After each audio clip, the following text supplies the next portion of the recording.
이 밤 낮이기 읊조리다 인사드립니다. 한 주간 잘 보내셨나요?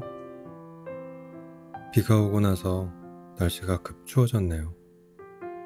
저도 혹시라도 목감기에 걸리면 안 되니까 감기 걸리지 않게 특히 조심하고 있어요.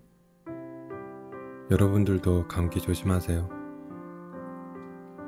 오늘 읽어드릴 책은 진아, 정아, 선량 세 분의 작가님의 글쓰기를 통한 성장 이야기를 담은 책, 쓰다 보면 보이는 것들입니다.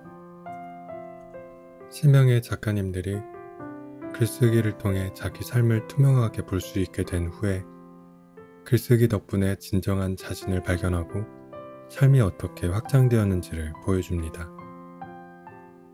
이 책을 읽다 보면 어느새 나도 글을 써봐야겠다 싶은 마음이 차오르게 되는 마법 같은 책입니다.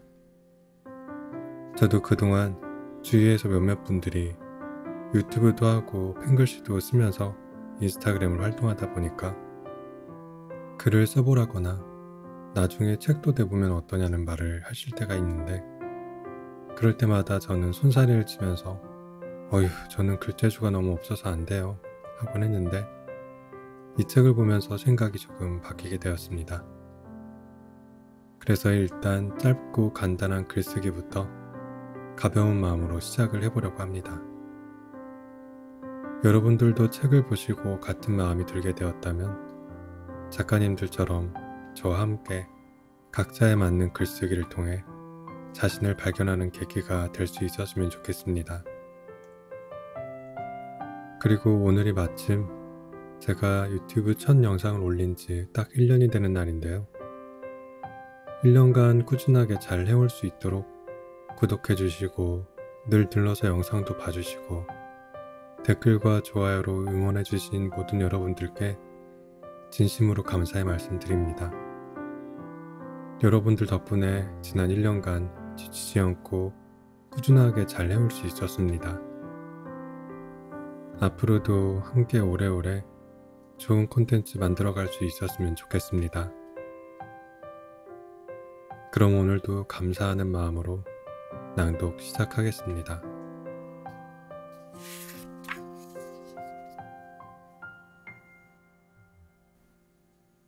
어두운 방 안에서 벼랑간 숨이 막혀왔습니다. 아직도 생생히 기억납니다. 초록빛 비상구를 향해 달려가야겠다 결심하던 순간이요. 그날, 그 밤, 그 방 안에서 숨이 조여오던 그 기분. 호흡이라는 무의식적인 행위가 의식의 영역으로 넘어오던 순간의 공포. 제게 글쓰기는 그 감각으로부터 벗어날 수 있는 유일한 비상구였습니다. 내가 좋아하는 것은 무엇인가? 내가 잘하는 것은 무엇인가? 나는 어떤 사람인가? 나는 누구인가?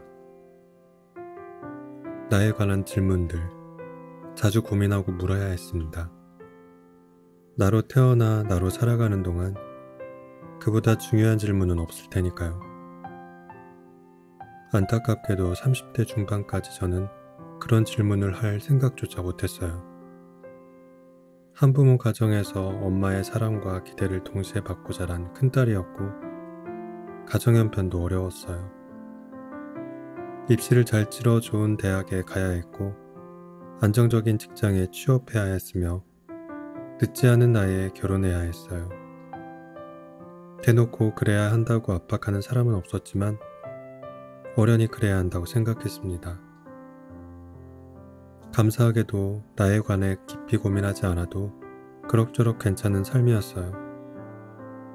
때마다 미션처럼 주어지는 일들, 입시, 취업, 결혼 등을 무사히 해냈고 많은 이가 너 정도면 잘하고 있다 라고 말해주었거든요.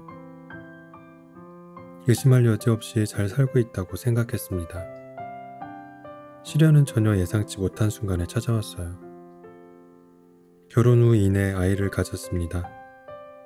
그러고 보니 임신과 출산까지도 별다른 어려움 없이 제때 해냈네요. 자연스러운 수준으로 출산휴가에 이어 육아휴직을 썼습니다. 사회관계는 일시정지되었고 저를 찾는 이는 오직 아이, 제가 찾는 이도 오직 아이였어요. 모든 욕구의 방향을 아이를 향해 재설정했습니다. 시간과 공간은 물론이고 머리와 마음도 전부 내어 아이에게 주었습니다. 충분히 사랑했고 더없이 사랑받은 시간이었죠. 아이가 자라는 모습을 보는 것만으로도 축복이라 여길 만큼 행복했습니다. 아이는 조금씩 자라는 듯 했지만 어느 순간 보면 훌쩍 자라있기도 했고요. 그 순간들이 아쉬워 육아일기를 썼습니다. 감격스러운 아이의 성장과 변화를 행여 잊을까봐 강박적으로 기록했어요. 시공간, 감정과 생각에 이어 언어까지 모두 아이를 위해 썼습니다. 별다른 갈증을 느끼지 않았어요. 아니, 그렇다고 생각했습니다. 가끔 원인 모를 공허함을 느낄 때면 배부른 감정이라고 생각했어요. 이토록 어여쁜 아이를 두고 이 정도로 안정적인 환경에서 살면서 감히 공허하다니. 배가 불렀구나 불렀어. 자신을 막다른 길로 몰아세웠죠. 무언가 허전하다는 느낌이 드는 게 부끄러울 만큼 사치스럽게 느껴졌어요. 드문드문 찾아오는 공허함을 막을 도리는 없었습니다. 공허함이 우울함으로 바뀌기까지 그리 오랜 시간이 걸리지 않았어요. 그때 저는 굉장히 당황했던 것 같아요. 우울함을 인정하지 못하고 오히려 더 행복한 척 저를 가장했습니다. 그날도 그렇게 어영부영 제 안의 우울을 회피하며 잠자리에 든 날이었어요. 바로 그 밤이었습니다. 안마 커튼까지 쳐져 빛이라곤 손톱만큼도 볼 수 없었던 방 안에서 벼랑간 가슴이 답답해졌습니다. 이내 숨이 막힌다는 느낌이 들더라고요. 평소 의식하지 않았던 호흡을 의식해야만 했어요. 그 순간 제가 느낀 감각은 우울이 아니라 공포였어요. 이대로 숨이 막혀 죽을 수도 있겠다는 생각. 아니, 생생한 감각이었습니다. 아이가 잠들자마자 방 밖으로 뛰쳐나왔습니다. 꽤 추운 날이었는데 창문을 열고 앉았어요. 숨을 고르고 마음을 진정하려 했었어요. 이런 게 연예인들이 말하는 공황 같은 건가? 잠시 생각했습니다. 그때부터 달라졌던 것 같아요. 지금 내가 겪는 힘듦, 내가 느끼는 우울을 제대로 바라봐야겠다는 생각이 들었습니다. 건망하지 않고 직면해야겠다 생각했어요. 나를 찾는 글쓰기는 그렇게 시작되었습니다.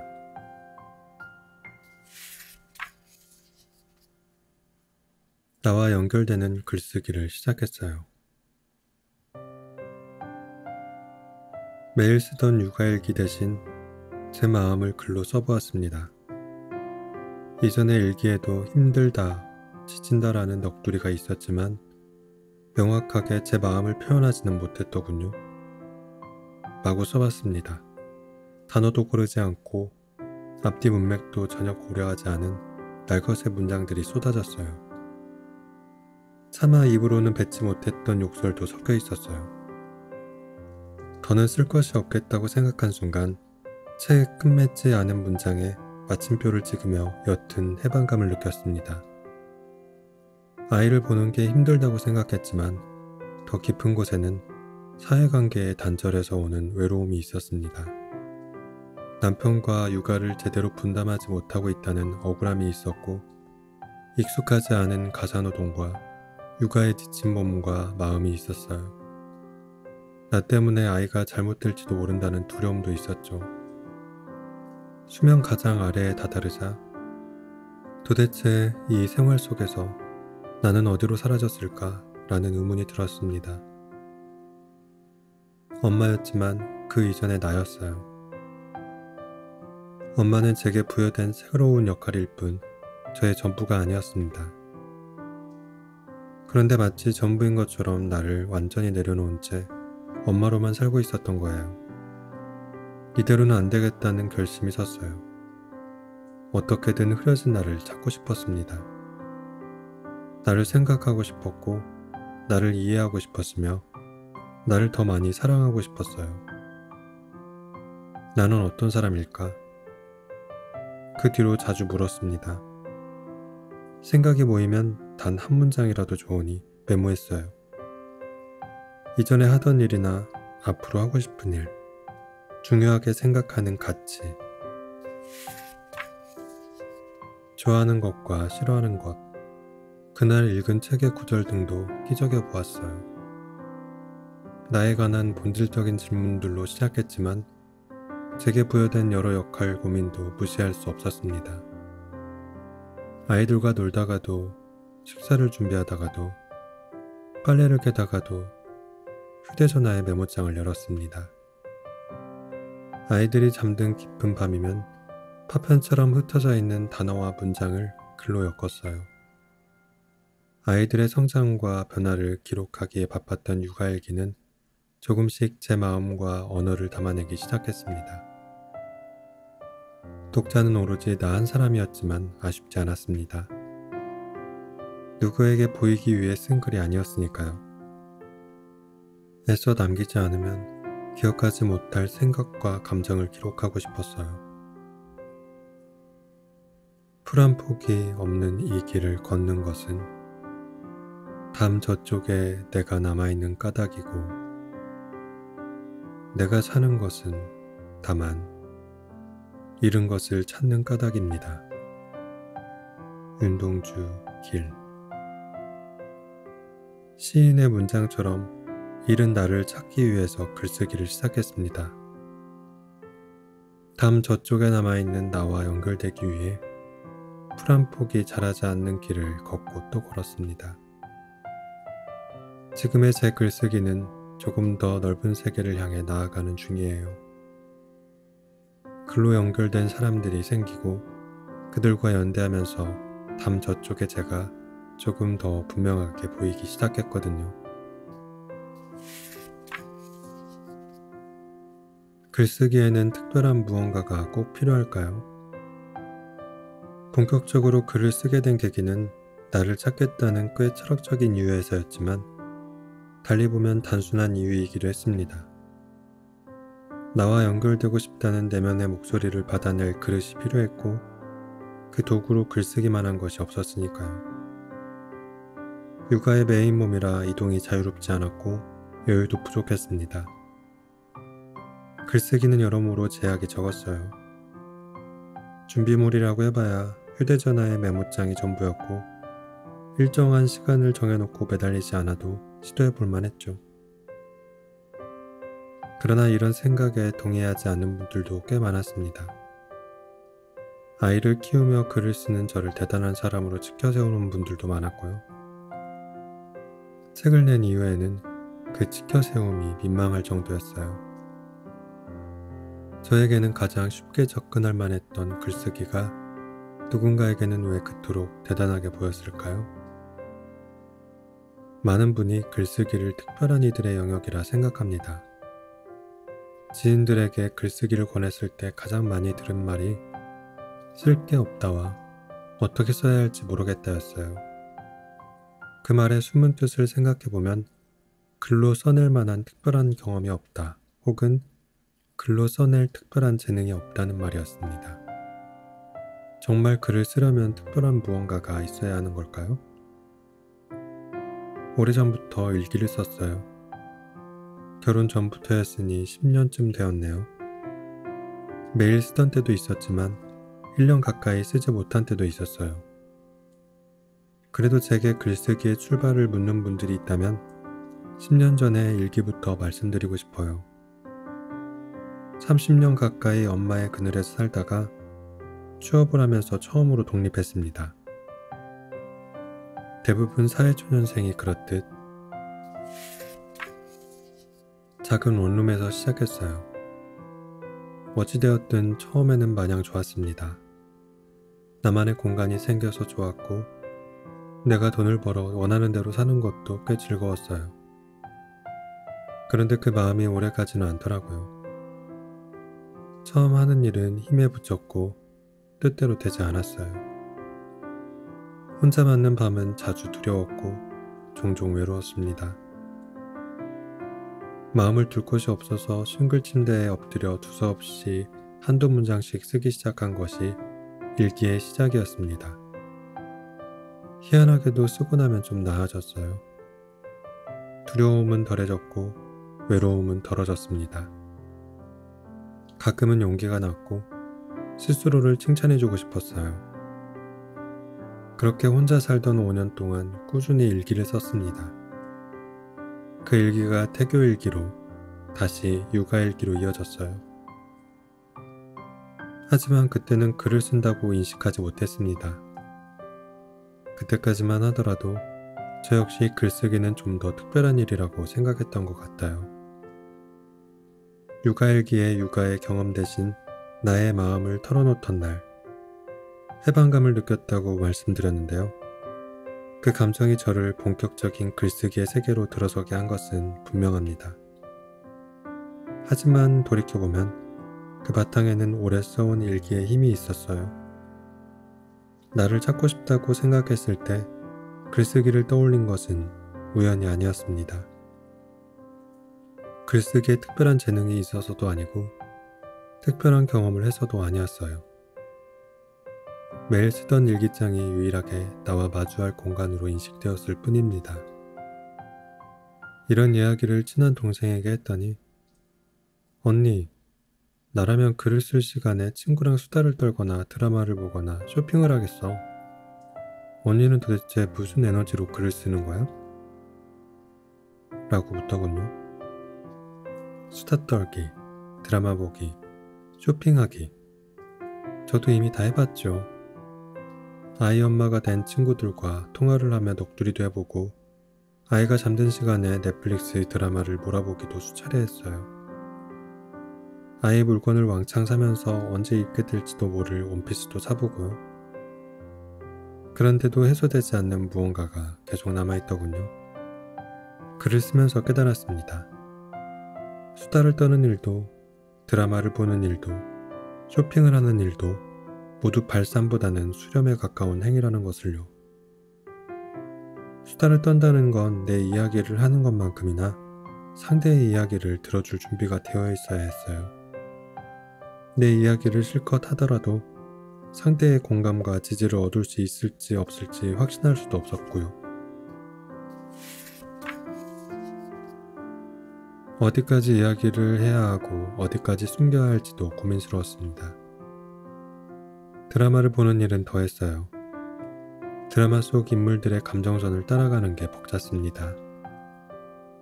내 감정도 해소가 안 되는데 타인의 감정에 공감하거나 분노할 에너지가 전혀 없었어요. 쇼핑으로 무언가를 사들여 가뜩이나 여유 없는 공간을 채워가는 일은 그 자체로도 숨막히는 일이었습니다. 제게는 수렴이 아닌 발산의 도구가 필요했어요. 눈치 보지 않고 내 안의 감정을 꺼내놓을 시공간이 필요했고 역할 속의 나가 아닌 본질적인 나의 이야기를 털어놓을 방법이 필요했습니다. 에너지가 남아서 그랬던 게 아니에요. 오히려 에너지가 너무 없어서 에너지를 회복하려는 발버둥에 가까웠어요. 그러니 잘 쓰고 못 쓰고는 전혀 중요하지 않았습니다. 오히려 제게 필요했던 건 나를 마주할 용기였어요. 특별하지 않은 일이어도 직접 경험한 일이면 글감이 되었고 특별한 재능이 없어도 제 마음을 온전히 담아내는 문장이면 충분했어요. 요즘도 역할에 몰두하느라 나가 흐려진 느낌이 들 때면 주저없이 글을 씁니다. 하얀 종이는 아무런 평가도 하지 않고 그저 제 이야기를 담아내줘요. 그렇게 쓰고 또 쓰면서 저는 저와 만나요. 누구도 대신 해줄 수 없는 깊고 진한 위로를 주고받으며 다시 나로 살아갈 에너지를 얻습니다.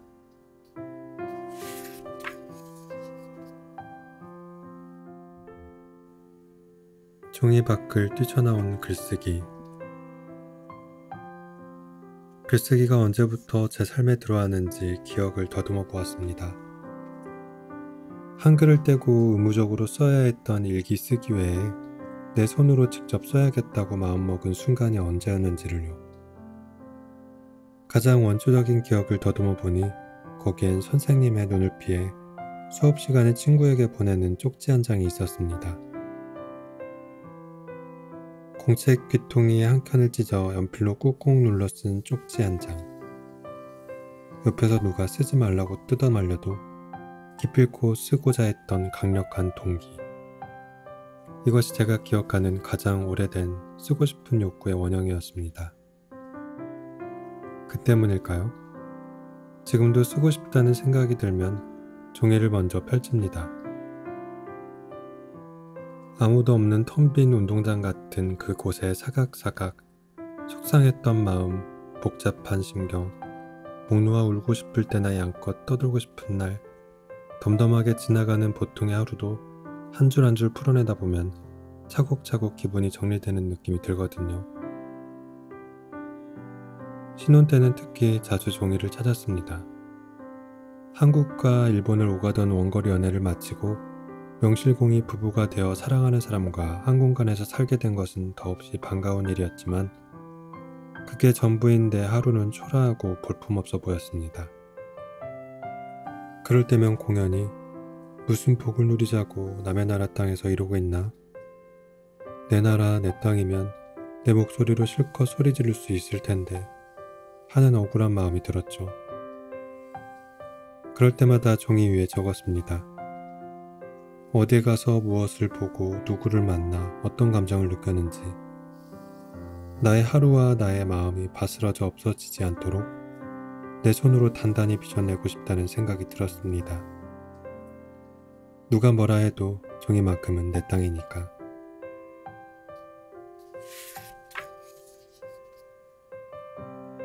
그래서만이라도 내 나라 말로 떠들어보자. 속이 후련해질 만큼 나라도 내 마음 보듬어 줄 수 있게 그런 심정으로요. 처음엔 글을 써도 여전히 답답했습니다.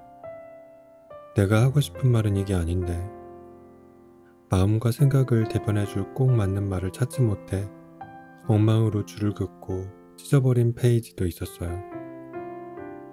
소란스러운 감정을 탈탈 털어 꼭 맞는 단어를 입히고 어제 쓴 글에 오늘의 마음을 덮었으면서 점점 글은 나와 비슷한 꼴을 갖춰가기 시작했습니다.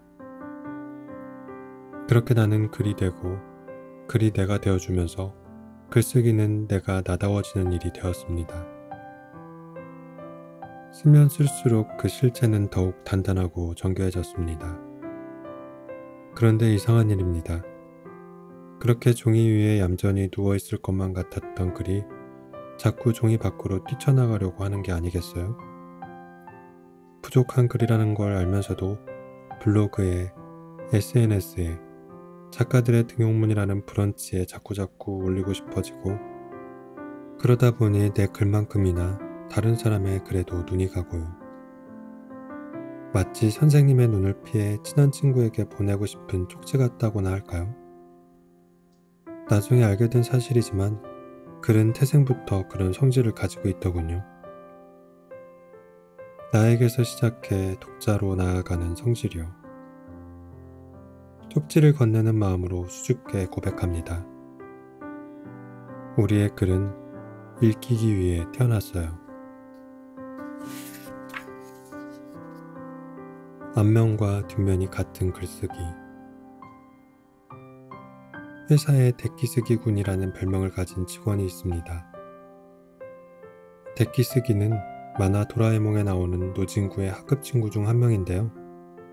너무 잘하는 영재라는 뜻의 이름대로 공부면 공부, 운동이면 운동, 뭐든지 잘해내는 인기 캐릭터입니다. 한국에선 박영민이란 이름으로 번역되었다고 해요. 그런 저희 회사 자랑인 데키쓰기군으로 말하자면 영어와 일본어는 물론이요, 컴퓨터까지 잘 만지는 공대 오빠 같은 느낌이랄까요? 신뢰가 느껴지는 첫인상에 누구와도 각을 세우지 않으니 윗사람에겐 두터운 신임을, 아랫사람에겐 선망을 한 몸에 받는 그야말로 델롬데릴 스타일. 아무리 꼬이고 어려운 일도 데키스기군의 손을 거치면 술술 해결책이 나옵니다. 그래서인지 입사부터 지금까지 누가 데키스기군과 부딪혔다는 소리를 들어본 적이 없답니다. 데키스기군과 첫 만남은 면접 자리였습니다. 정황상 제가 구직자고 그가 면접관이었을 것 같지만 이력서를 가지고 온 건 그쪽이고 저는 이력서와 그의 얼굴을 번갈아 훑어보던 면접관이었습니다. 사실 메일로 이력서가 도착했던 날 그의 합격은 이미 정해져 있었습니다. 면접을 마치면 사장님까지 나와서 회식하려고 예약까지 잡아놓았으니까요. 그는 우리 회사가 원하는 최적의 인재였고 입사 8년 차인 지금도 그 기대를 저버리지 않고 있지만 면접을 봤던 순간만큼은 그래 어디 한번 해보자 하는 얼굴로 그와 마주 앉았습니다. 그때 제 나이 28, 그는 32, 벌써 9년 전 이야기네요. 지금도 그렇지만 그때 데키스게군의 눈에 비친 저는 얼마나 가관이었을까요? 생각만 해도 아찔해서 되도록 안 떠올리려 하지만 누군가 깜빡이도 켜지 않고 그날의 기억을 술자리의 안주로 올리기라도 하면 쥐구멍이라도 숨어 들어가 코를 박고 싶어집니다. 부디 그가 단기 기억 상실증에 걸려 그날을 기억하지 못하길. 짬이 날 때마다 기도를 올립니다. 불행 중 다행인 것은 그런 그와 지지고 볶으면서도 어찌어찌 9년을 지내고 있다는 겁니다. 사람과 각을 세우지 않는 그와 유일하게 얼굴을 붉히며 말싸움하던 상대도 저였고 오해와 불만의 시기도 있었지만 이제는 시원한 맥주 한 모금에 그땐 그랬지 하며 날려보낼 수 있는 쿨한 사이가 되었답니다. 그날도 어김없이 업무상 확인해야 할 일로 데키스기군과 통화를 하고 그만 끊으려고 하는 찰나 아 근데 정아씨 하고 급히 부른 소리가 들렸습니다. 네 말씀하세요. 글 잘 보고 있어요. 네? 정아씨가 인스타랑 브런치에 올리는 글이요. 댓글이 많이 달렸던데. 네? 그걸 봤어요? 물론 서로의 SNS를 팔로우한 사이라 숨길 이유도 필요도 없었지만 데키스기군이 내 글을 읽었다고 생각하니 얼굴이 화끈화끈, 가슴이 두근두근, 수학이 너머였지만 고개를 못 들 정도로 얼굴이 빨개졌습니다. 면접의 추억 이후로 이렇게 창피한 기분이 든 건 오랜만이었어요. 수화기를 든 손바닥은 땀샘이 터졌는지 연신 미끄러질 정도였으니까요. 그 후에 전화를 어떻게 끊었는지 기억이 잘 나지 않습니다. 내 글이 읽혔다는 창피함과 읽어준 것에 대한 고마움도 물론 있었지만 가장 컸던 건 왜 좋아요도 안 누르고 능글맞게 몰래 보는 거야 정말? 원망하는 마음이었습니다. 귀띔이라도 해줬으면 이렇게 놀라지 않았을 텐데 9년 전 흑역사를 청산했다고 생각했는데 쓸데없는 안주거리가 또 하나 생겼다고 생각하니 일이 손이 잡히질 않더군요. 주섬주섬 정신을 챙기고 오른 퇴근길. 흔들리는 전철 안에서 곱씹고 또 곱씹었습니다. 그가 내 글을 봤다고 했을 때 뭐가 그렇게 창피했던 걸까? 없는 이야기를 지어 한 것도 아니고 그렇게 창피할 내용이라면 애초에 공개하지 말 것을. 일면식도 없는 사람들이 보는 건 괜찮고 회사 사람들이 보면 안 되는 글이 따로 있는 건가? 헝클어진 마음이 차창 밖 풍경과 함께 정신없이 지나가는 것 같았습니다. 이제와 생각해보니 그건 글과 나 사이의 경계를 그가 알고 있었기 때문이 아니었을까요? 한번 내뱉으면 주워 담을 수 없는 말과 달리 글은 몇 번이고 만지고 다듬는 과정을 거칩니다. 별것 아닌 이 글을 쓰는 지금도 말이죠. 정아씨, 글 잘 보고 있어요. 라는 그의 말에 순간적으로 편집된 나와 날것의 나가 일치했을까? 너무 꾸미거나 다른 건 아닌가 하는 마음이 덜컥 드러나 봅니다. 혹시 그 오차 범위가 크면 어쩌나 싶은 생각에 아차 했던 것이 아니었을지. 덕분에 저는 한 가지 결심했습니다. 앞면과 뒷면이 같은 글을 쓰자. 솔직한 글을 쓰고 있다고 생각했지만 어쩌면 자신을 속이고 있는지도 모르는 일이니까요. 지금도 글을 쓸 땐 데키스기군의 얼굴을 리트머스 종이 삼아 물어봅니다. 과연 그가 읽어도 되는 글인가? 이 글은 그렇게 적은 글입니다. 고마워요, 데키스기군. 서로 다른 생각이 부딪히는 일, 건배. 혼술도 좋다지만 저는 건배하는 술자리가 더 좋습니다.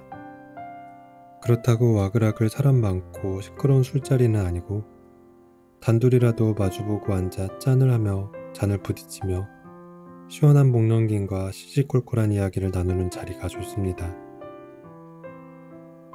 잔이 부딪히는 것만큼 반가운 것이 또 하나 있는데요. 그건 바로 서로 다른 생각들끼리 부딪히는 일입니다. 일본에선 보기 드물게 토론 문화가 발달한 회사에서 13년째 뒹굴고 있다 보니 서로 다른 생각을 마주하고 때때로 원성이 높아지는 토론 자리를 좋아하게 되었습니다. 그래서인지 나와 다른 생각과 마주치면 괜히 귀가 쫑긋해지곤 합니다. 하지만 이것도 회사라는 울타리 안의 일이라 일상생활을 하면서 나와 다른 생각을 정면으로 마주하는 경우는 극히 드문 일입니다. 가족이 아니고서야 웬만하면 요령껏 피하거나 입을 다무는 것이 자연스럽고 익숙한 풍경이겠죠. 그러던 어느 날 아이들을 재우려 침대에 머물린 시각에 한 통의 메시지가 도착했습니다. 정하 작가님은 스스로가 정한 글에 대한 기준이 높으신 게 아닐까라는 생각이 들어요. 글을 쓸 때 자기 검열을 많이 하실 것 같은 느낌이랄까요? 하지만 누구한테 보여주기 위한 글이라는 생각보다는 내 안에 담긴 이야기를 솔직하게 풀어내는 경험을 늘려가 보는 게 좋지 않을까 싶습니다. 메시지창에서 눈을 뗄 수가 없었습니다. 그림책을 읽어달라 칭얼대는 아이에게 아빠한테 읽어달라 그래 하고 얼른 휴대폰을 챙겨 화장실로 숨어 들어갔습니다. 같은 메시지를 몇 번이고 다시 읽으며 와지직 제 안에 무언가가 와르르 무너지는 듯한 강렬한 느낌을 받았어요. 그도 그럴 것이 제가 평소에 고민하던 것과 정반대의 피드백이었기 때문이에요. 글쓰기에 있어 저의 고민은 너무 내 얘기만 적는 게 아닐까 하는 것이었어요. 어제와 오늘 내 주변에서 일어난 신변잡기성 글이 대부분이라 솔직하긴 한데 쓸모가 없는 글 같았거든요. 나에게는 의미 있는 만남이고 깨달음이지만 과연 이게 다른 이들에게 읽힐 가치가 있는 글일까? 너무 나에게만 초점이 맞춰져 있는 것은 아닐까? 그런 고민 탓에 책쓰기 같은 외치는 글쓰기가 아닌 내 안을 채우는 글쓰기에 먼저 집중하자 못 박아둔 참이었거든요. 그런데 웬걸? 드마스도 마음에 있는 이야기를 솔직하게 담지 못하고 자기 검열을 하는 것 같은 인상을 주었다니 앞면과 뒷면이 같은 글을 쓰겠노라 선언한 뒤라서 충격이 더 컸습니다. 내가 너무 솔직하지 못했나? 사람들의 눈을 의식했나? 나도 모르게 글 속에 그런 불안한 마음이 들어갔던 걸까? 생각지도 못한 물음표가 머리 위로 쏟아졌습니다. 동시에 속이 뻥 뚫리는 기분도 들었습니다. 사람은 자기가 보고 싶은 것만 보고 듣고 싶은 것만 듣는 법이라 나와는 다른 의견, 다른 생각은 마주하기 불편하니까 외면하고 덮어두기 마련인데 그래서야 발전이 없다는 건 자명한 일이니까요. 다행히 평소 나의 글에 애정을 가지고 꼼꼼히 봐주시는 문우님의 의견이라 오해 없이 받아들일 수 있었어요. 지향하기에 더 많이 경계해야 한다는 것을 깨닫는 순간이었습니다.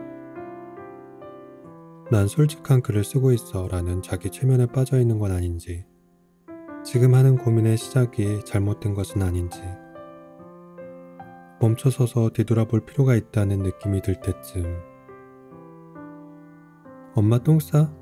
라는 소리와 함께 현실 세계로 소환.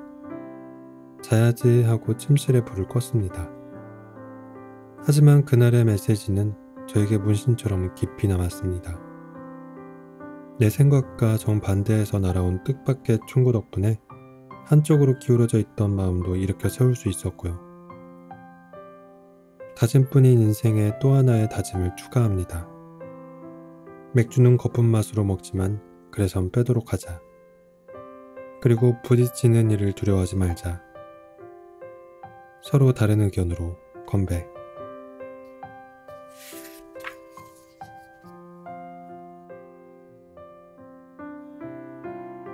꾸준함의 결과. 꾸준함을 믿어요. 이 문장을 제 삶의 모토로 삼았던 적이 있었습니다. 인스타그램과 블로그 프로필에 떡하니 써놓았지요. 이 근거 없는 믿음이 진실임을 증명해 보이고 싶었어요. 특별한 스펙이나 뒷배경이 없어도 꾸준히 쓰기만 하면 홍보하지 않아도 사람들이 먼저 내 글을 읽어줄 것이고 수입으로 연결되리라 기대했지요. 하지만 현실은 제가 예상했던 결과와 달랐습니다. 결혼 후 해외 생활을 시작한 저는 경단녀가 되었습니다. 남편이 가져다주는 생활비는 가족들이 먹고 마시고 입는 일에 대부분 사용했어요. 나를 위해 쓰는 돈은 왜 그렇게 사치처럼 느껴지던지요. 저는 제 힘으로 돈을 벌어서 오롯이 나를 위해 쓰고 싶었습니다. 다시 일을 할 수 있을까? 한 번씩 떠올려 보곤 했습니다. 남편은 제 간호사 면허증을 최후의 보루라고 말했죠.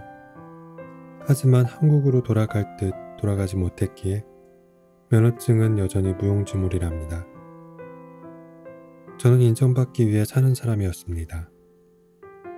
설량이라는 이름은 저를 위한 이름이 아니라 다음엔 꼭 아들 동생을 데려오라며 할아버지께서 지어주셨어요. 이름 덕분인지 정말로 남동생이 태어났답니다. 넷째 딸로 태어나자마자 마주한 존재의 미학은 저를 소심하고 눈치를 많이 보는 아이로 만들었습니다. 자존감은 언제나 바닥이었어요. 낮은 자존감으로 세상을 살아가기 위해서는 인정의 말이 필요했죠. 이름처럼 정말 착하구나. 이 말을 들어야만 인정받는 것 같았어요. 저는 점점 더 착한 사람이 되었습니다. 병원에서 일을 하며 단단히 붙잡고 있던 자존감은 전업주부가 된 후 더욱 떨어져 버렸어요. 선량한 사람이라는 인정은 엄마라면 당연한 의무로 바뀌었습니다. 손이 빠르고 친절한 간호사의 모습은 사라지고 티나지 않은 집안일을 꾸역꾸역 해내는 주부의 모습만 남았죠. 유독 예민하고 많이 보채던 첫째 아이를 해외에서 키우는 동안 엄마가 끼고 살아서 그런다. 엄마가 다 받아줘서 그런다. 아이를 어린이집에 보내지 않아서 사회성이 없다라는 말을 들었습니다. 일반적이지 않은 내 아이의 행동은 모두 엄마인 제 탓이었어요. 육아할 때도 집안일을 할 때도 인정의 말은 들을 수 없었습니다. 제 이름을 다시 찾고 싶었어요.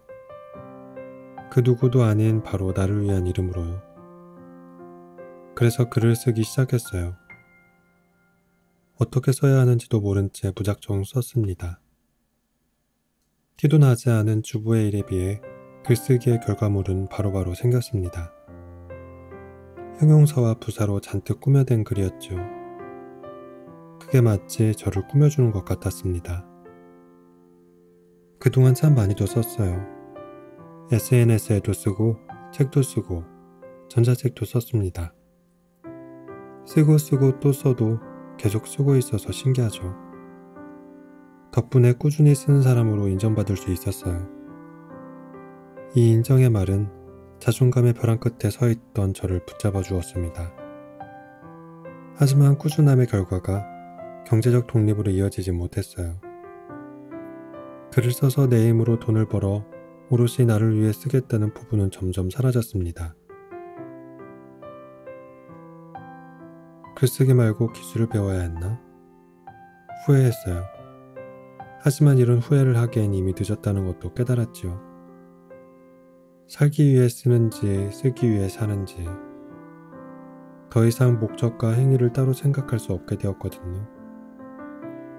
새벽에 눈을 뜨면서부터 어떤 글을 쓸지 생각합니다. 아이들과 대화하다가도 부부싸움을 하다가도 글감을 떠올립니다. 책을 읽을 때도 커피를 마실 때도 기쁜 일이 있을 때도 힘든 일이 있을 때도 마음속 노트에 문장을 씁니다. 이미 제 크로노스는 삶과 숨의 경계를 구분할 수 없는 애매모호한 일상으로 가득 차버렸습니다. 꾸준히 쓴 글이 여전히 여기저기 남아 있습니다. 제 마음을 붙잡아 주었던 1인칭의 글이 조금씩 타인으로 연결되었습니다. 꾸준함의 결과는 제가 기대했던 경제적 독립이 아니었어요. 그건 바로 사람이었습니다. 프로필에 써두었던 꾸준함에 대한 믿음을 지웠습니다. 대신 다른 문장을 썼습니다. 글과 삶과 사람을 연결합니다.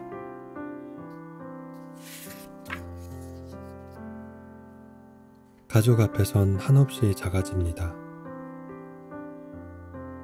이탈리아 비자 문제로 잠시 한국에 들어와 언니 집에서 지냈습니다. 이 기회에 온라인에서 만나 인연이 된 몇몇 사람들과 오프라인에서 만나기로 했습니다. 오미크론 변이 바이러스로 한창 시끄러울 때라서 사람들을 만나는 게 많이 조심스러웠어요.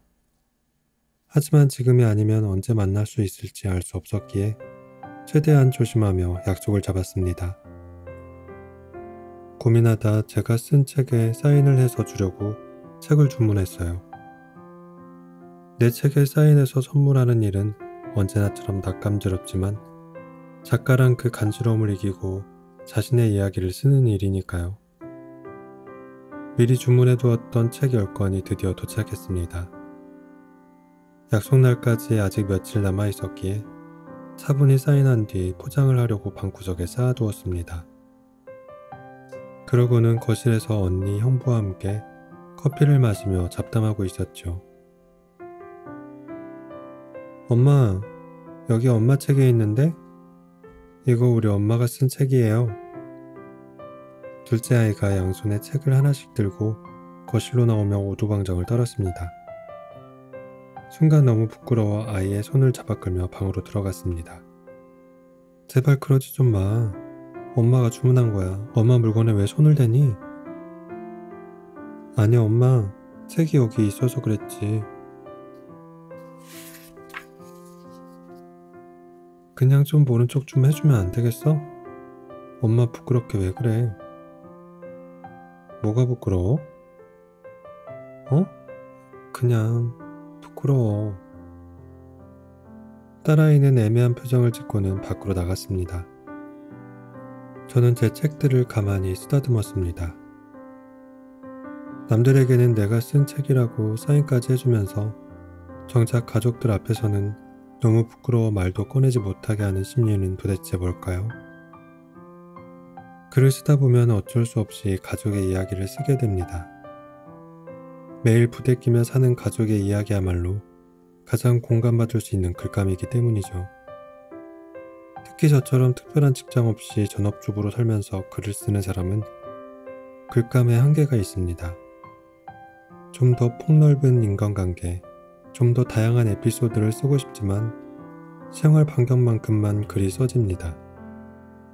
그렇다고 글감 때문에 새로운 직장에 취업할 수도 없고 다양한 곳을 직접 다니며 취재하고 싶지만 엄마와 아내라는 현실이 항상 발목을 잡네요. 10년 뒤엔 두 아이를 졸업시키고 남편은 결혼시켜서 저 혼자 헐헐 다니며 글을 쓰고 싶습니다. 첫 번째 책에는 제 두 아이의 이야기를 가득 썼습니다. 육아서라는 타이틀을 달고 세상에 내놓았기에 아이들의 지몸미 에피소드와 성장 과정을 필터링 없이 써야 했어요. 아이들은 그 책을 참 좋아합니다. 자신의 이야기를 책으로 읽었을 때 말로 형용할 수 없는 짜릿함을 느끼는 듯 했습니다. 두 번째 책에는 제 부모님에 대한 글이 많습니다. 넷째 딸로 태어나 어른들의 눈치를 많이 보고 인정받기 위해 순종하며 살았던 제 어린 시절을 꺼내놓았죠. 그 책이 나왔을 때 저는 엄마에게 미리 전화했어요.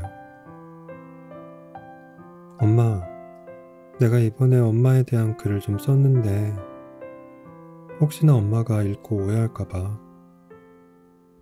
제 말에 엄마는 이렇게 대답했습니다. 그러제, 글 쓰려면 가족들 얘기도 쓰고 해야지. 엄마 걱정은 말어. 우리 딸 장하네. 그제서야 한시름 놓을 수 있었습니다. 세 번째 책에는 남편에 대한 글이 많습니다. 뉴델리에서 코로나가 가장 심했던 시기에 그 책을 만들었기 때문인데요. 당시 남편은 재택근무를 하고 있었어요. 아침에 출근하고 저녁에 퇴근하는 삶이 얼마나 아름다운지 그때 깨달았답니다. 남편은 제 책을 한 권도 제대로 읽지 않았어요. 읽었는데 모른 척 하는 건지 진짜 안 읽은 건지 모르겠지만 어쨌든 책에 대한 피드백은 전혀 없습니다. 이런 말은 하더군요. 뻥 좀 그만 쳐. 내가 언제 그랬어?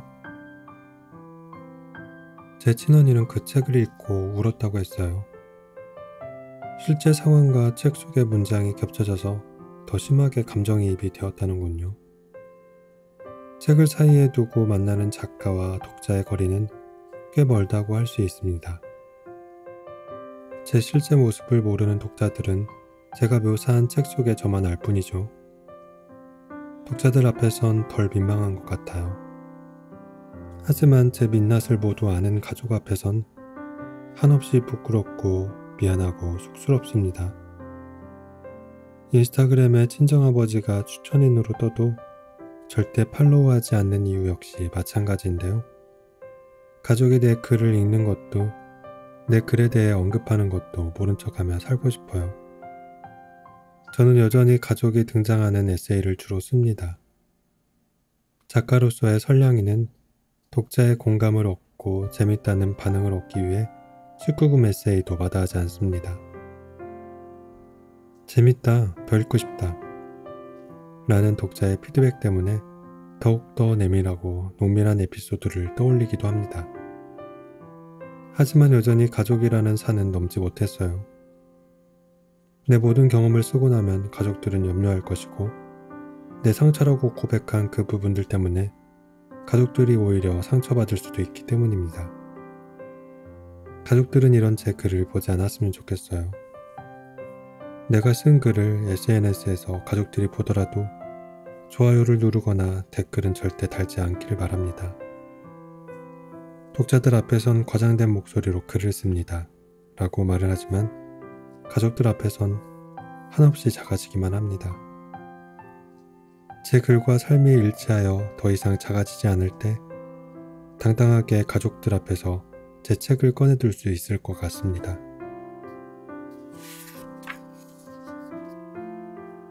전공자가 아니라는 늪에서 벗어나기.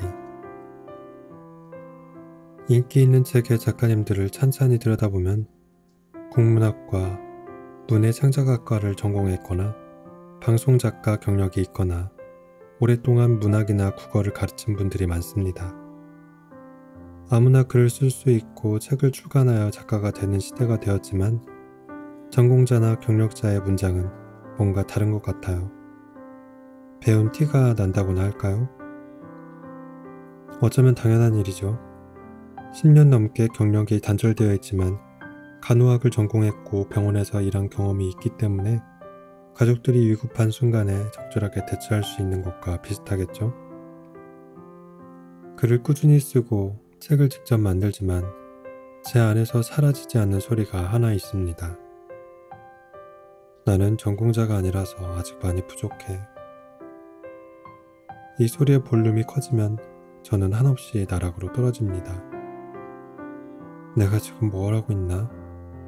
무엇을 위해 글을 쓰고 있나? 이렇게 쓴다고 누가 알아주나? 왜 글을 쓰고 있나?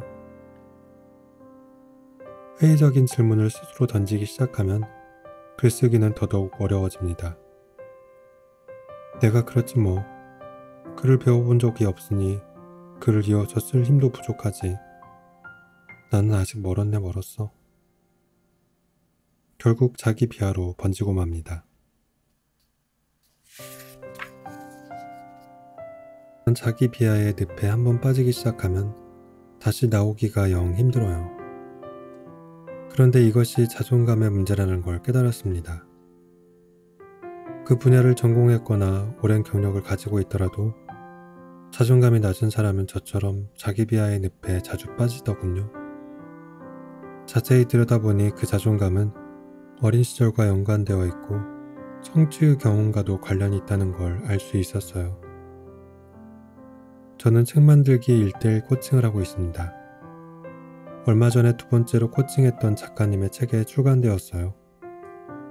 기획과 목차부터 표지와 내지까지 코칭한 후에 전자책과 종이책으로 만들어 출간했죠.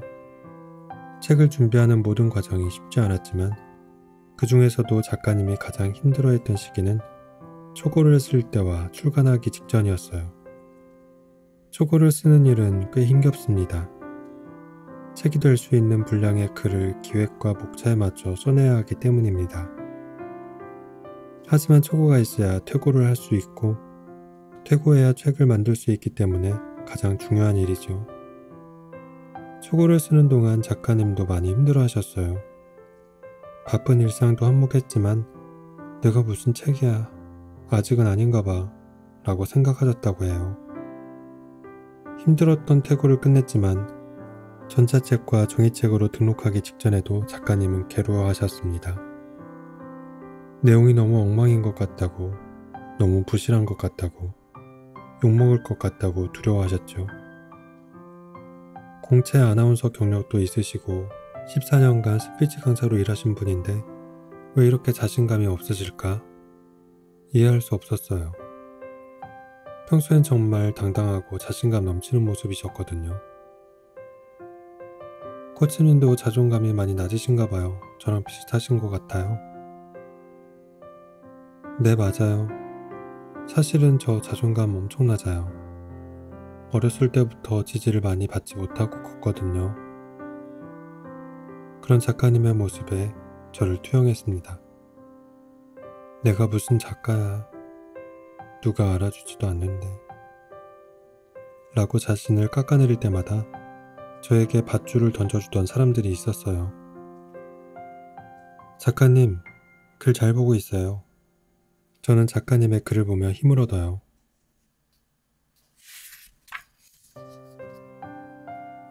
라며 잠시 멈춰 흔적을 남겨주시는 분들. 작가님, 책 재밌게 읽었어요. 많이 공감했어요. 라며 의기소침해진 마음에 용기를 주시는 분들. 이 말들은 자기 비하의 늪에 빠져있던 저에게 드리워진 밧줄이었어요. 응원과 공감의 문장이 얽히고 설켜 튼튼한 자존감의 밧줄을 만들어주었죠. 저는 매번 그 밧줄을 붙들고 자기 비하의 늪에서 빠져나올 수 있었습니다. 코치님, 글 좋아요. 많은 사람에게 도움이 될 거라 생각해요. 자신감을 가지세요. 글이 별로였다면 종이책으로 만들자는 말도 안 했을 거예요. 제가 독자들에게 받았던 목소리 그대로 코치님에게 되돌려드렸어요. 제가 전한 진심의 소리가 튼튼한 밧줄이 되기를 바라면서요. 발표 불안을 가진 사람은 스피치를 진지하게 대하며 성의 있게 준비하고 연습도 많이 해보기 때문에 더 좋은 스피치를 할 수 있다고 수강생들에게 이야기합니다. 발표 불안은 극복해야 할 문제가 아니라 발표를 더 잘하게 해주는 요소입니다. 코치님의 책에는 발표 불안에 대한 글이 있습니다. 발표 불안이 있는 사람은 발표를 잘하기 위해 더 연습하고 노력하며 더 준비한다는 글이었어요. 발표 불안은 극복해야 할 문제가 아니라 발표를 잘해주게 해주는 요소라는 문장을 읽고 저는 큰 위안을 받았습니다. 자신의 부족한 점을 아는 사람은 오히려 더 노력할 것이고 노력이 자신을 더 발전시켜 줄 거라는 믿음이 생겼습니다. 전공자가 아닌 저는 글을 쓸 때마다 초록색 검색창을 띄워둡니다. 기억이 잘 나지 않는 어휘를 검색해 보거나 유의어 반의어를 검색해 봅니다. 조금 더 특별한 단어가 있지는 않은지 검색하기도 합니다. 원하는 어휘가 떠오르지 않으면 단어를 조합해 새로운 어휘를 만들어내기도 합니다. 그렇다 보니 한 편의 글을 완성하기까지 점점 더 많은 시간이 걸립니다. 이 애씀이 결코 헛되지 않길 바랄 뿐입니다. 이러다 난 전공자가 아니니까 라는 자기 비하의 늪에 다시 빠질지도 모르겠어요. 하지만 늪에 빠져있는 시간은 그리 길지 않을 거예요. 독자의 응원과 내 부족함을 채워줄 노력이 있으니까요. 그럼에도 불구하고 제가 계속 쓸 수 있는 가장 큰 이유입니다.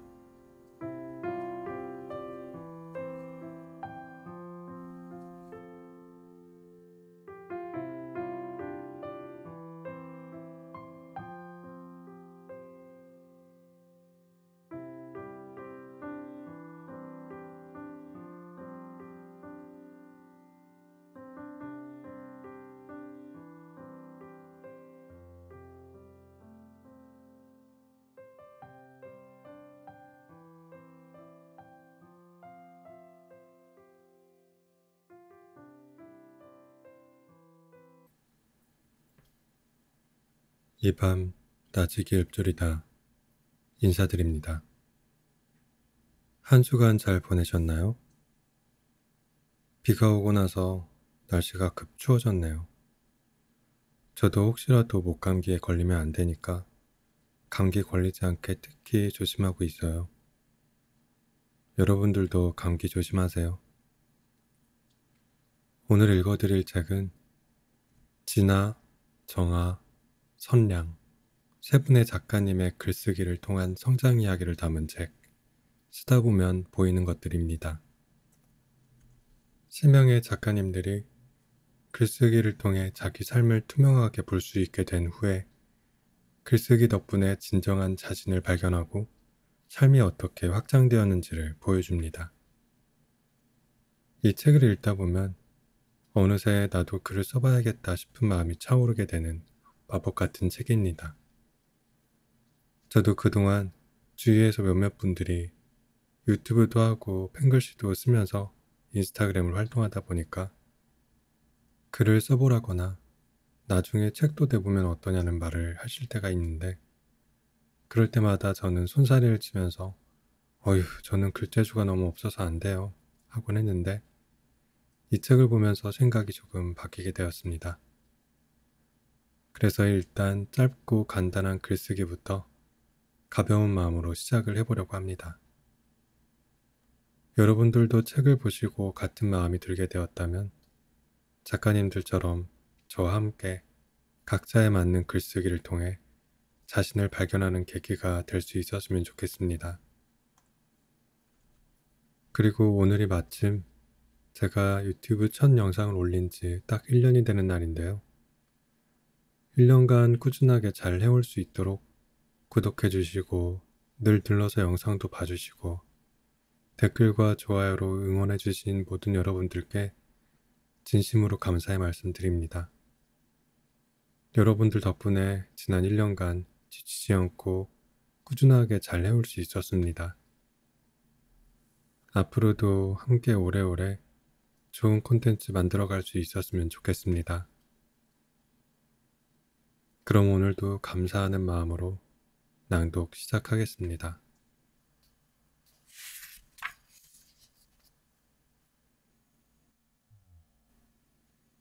어두운 방 안에서 벼랑간 숨이 막혀왔습니다. 아직도 생생히 기억납니다. 초록빛 비상구를 향해 달려가야겠다 결심하던 순간이요.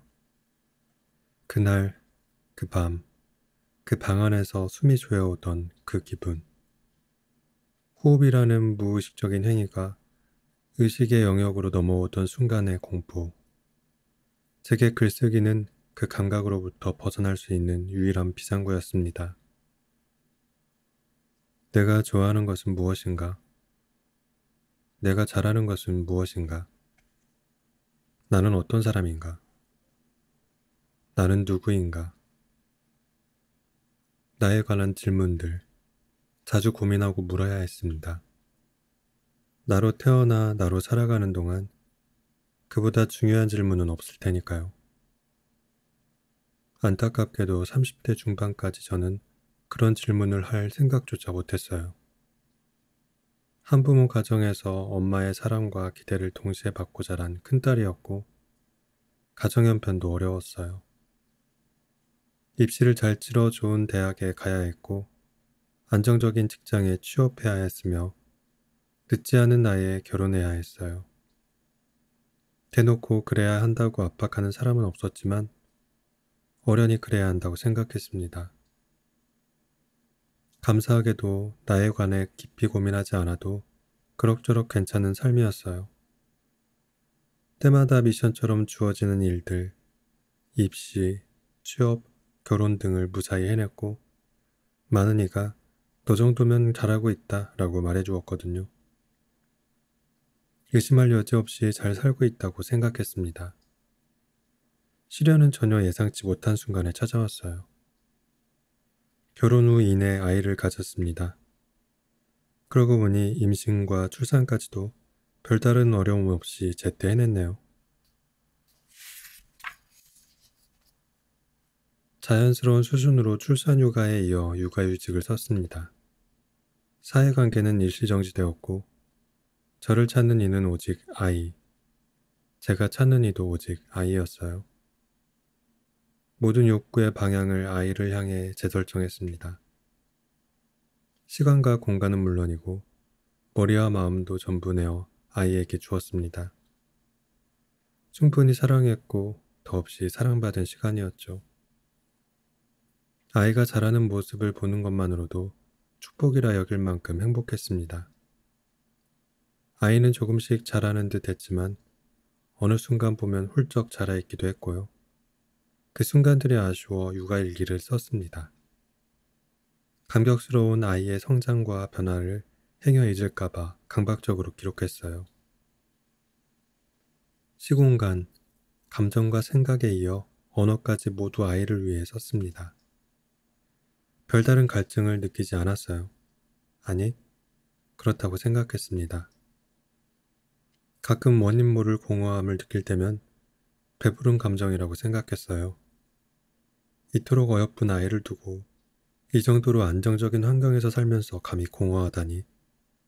배가 불렀구나 불렀어. 자신을 막다른 길로 몰아세웠죠. 무언가 허전하다는 느낌이 드는 게 부끄러울 만큼 사치스럽게 느껴졌어요. 드문드문 찾아오는 공허함을 막을 도리는 없었습니다. 공허함이 우울함으로 바뀌기까지 그리 오랜 시간이 걸리지 않았어요. 그때 저는 굉장히 당황했던 것 같아요. 우울함을 인정하지 못하고 오히려 더 행복한 척 저를 가장했습니다. 그날도 그렇게 어영부영 제 안의 우울을 회피하며 잠자리에 든 날이었어요. 바로 그 밤이었습니다. 암막 커튼까지 쳐져 빛이라곤 손톱만큼도 볼 수 없었던 방 안에서 벼랑간 가슴이 답답해졌습니다. 이내 숨이 막힌다는 느낌이 들더라고요. 평소 의식하지 않았던 호흡을 의식해야만 했어요. 그 순간 제가 느낀 감각은 우울이 아니라 공포였어요. 이대로 숨이 막혀 죽을 수도 있겠다는 생각. 아니, 생생한 감각이었습니다. 아이가 잠들자마자 방 밖으로 뛰쳐나왔습니다. 꽤 추운 날이었는데 창문을 열고 앉았어요. 숨을 고르고 마음을 진정하려 했었어요. 이런 게 연예인들이 말하는 공황 같은 건가? 잠시 생각했습니다. 그때부터 달라졌던 것 같아요. 지금 내가 겪는 힘듦, 내가 느끼는 우울을 제대로 바라봐야겠다는 생각이 들었습니다. 건망하지 않고 직면해야겠다 생각했어요. 나를 찾는 글쓰기는 그렇게 시작되었습니다.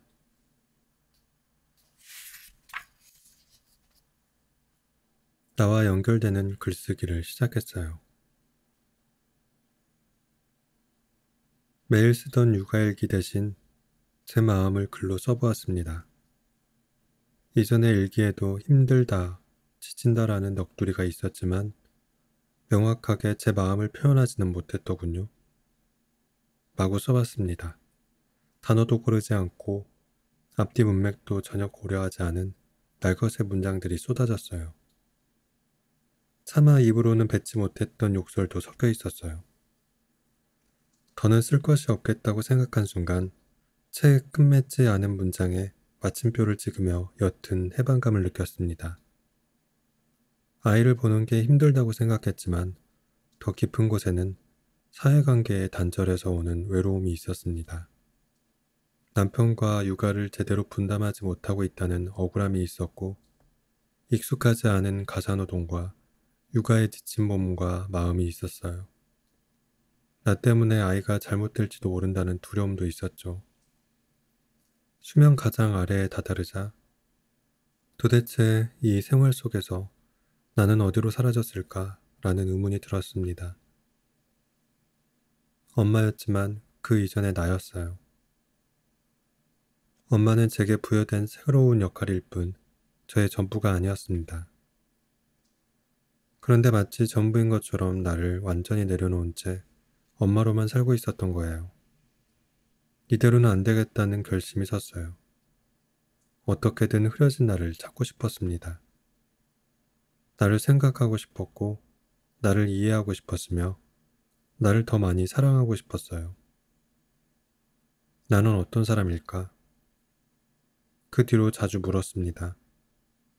생각이 모이면 단 한 문장이라도 좋으니 메모했어요.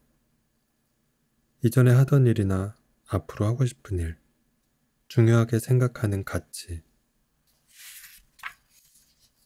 좋아하는 것과 싫어하는 것, 그날 읽은 책의 구절 등도 끼적여 보았어요. 나에 관한 본질적인 질문들로 시작했지만 제게 부여된 여러 역할 고민도 무시할 수 없었습니다. 아이들과 놀다가도, 식사를 준비하다가도, 빨래를 개다가도 휴대전화의 메모장을 열었습니다. 아이들이 잠든 깊은 밤이면 파편처럼 흩어져 있는 단어와 문장을 글로 엮었어요.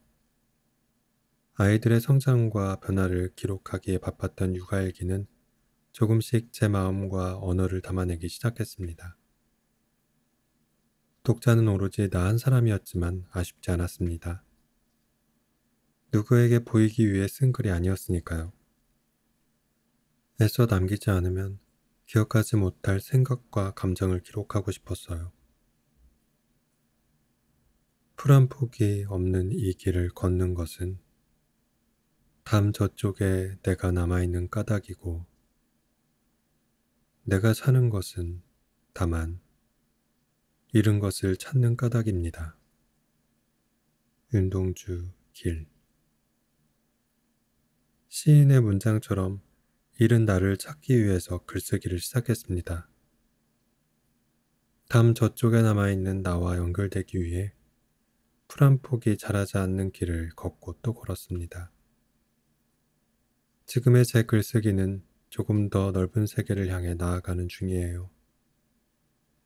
글로 연결된 사람들이 생기고 그들과 연대하면서 담 저쪽에 제가 조금 더 분명하게 보이기 시작했거든요.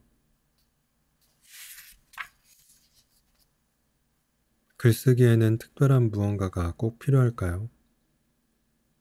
본격적으로 글을 쓰게 된 계기는 나를 찾겠다는 꽤 철학적인 이유에서였지만 달리 보면 단순한 이유이기도 했습니다.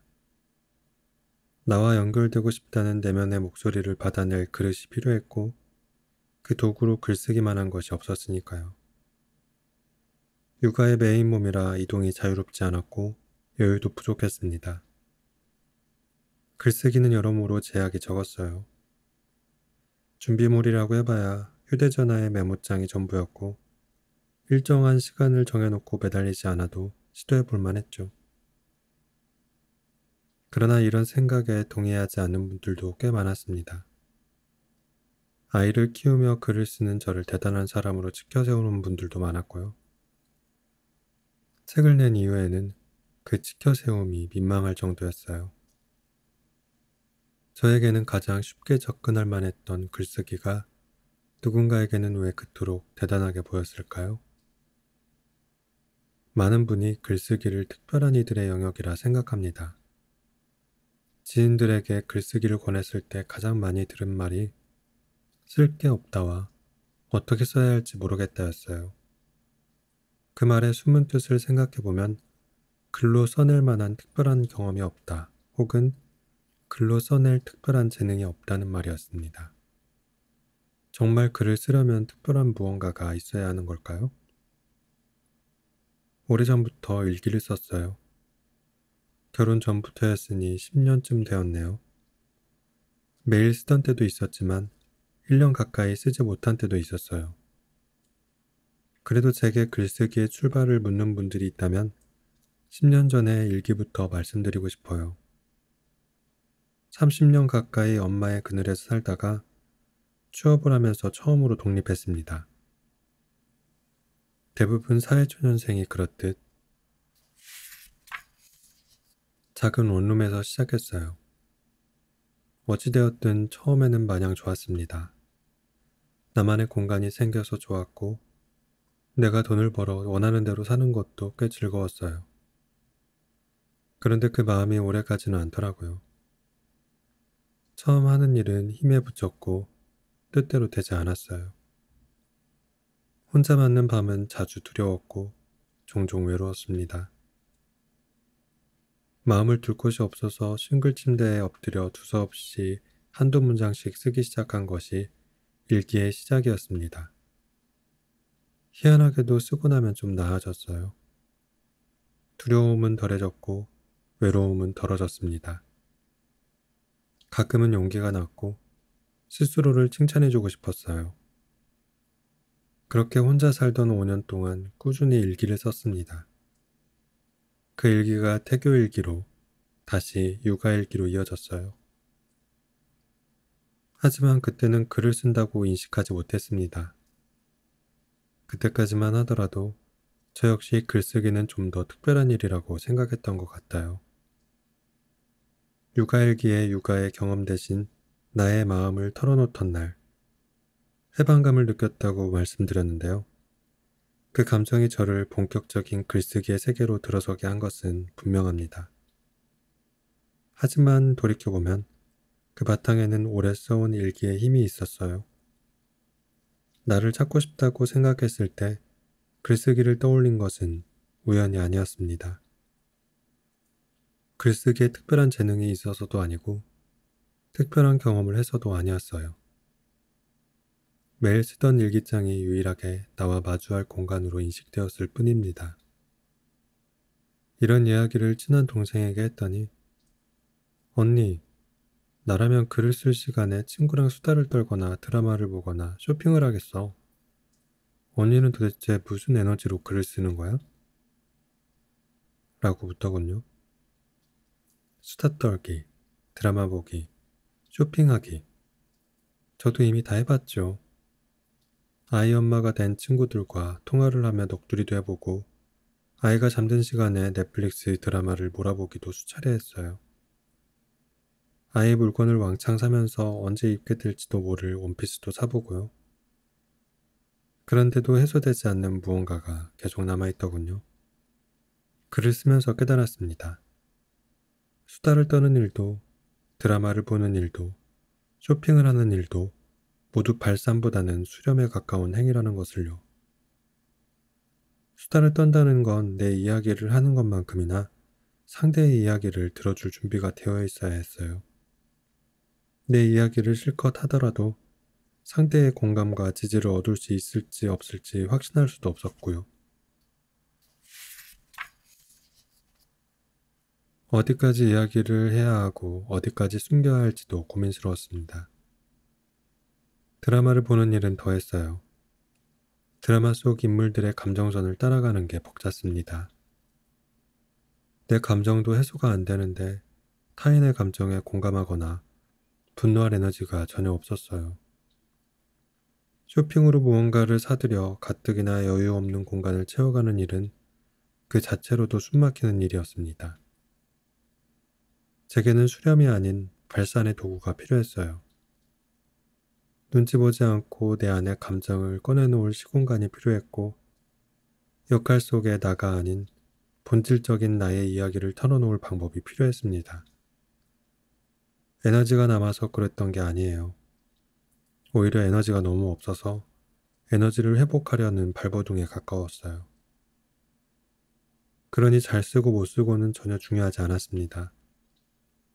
오히려 제게 필요했던 건 나를 마주할 용기였어요.